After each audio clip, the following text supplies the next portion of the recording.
Prokuroria Speciale e ka zhvilluar një aksion mbi bazën e disa informacioneve që i kemi pas në bashkëpunim me Prokurorinë Themelore në Prizren, konkretisht Prokurorin e Prokurisë Themelore në Prizren, dhe si rezultati i kësaj ne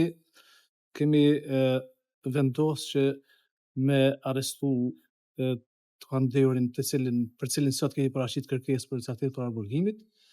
Ne sot e prezantuam kërkesën para gjykatës dhe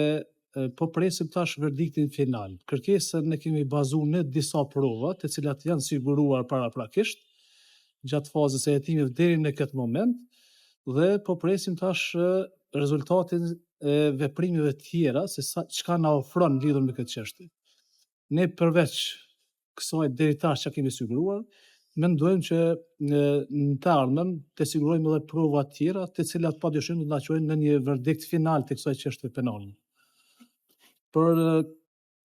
deri tash në këtë moment besoj që ky informacion është i mjaftueshëm për ju, sepse nuk kemi mundësi të japim më shumë informacione për shkak se mund të dëmtohet integriteti i hetimeve.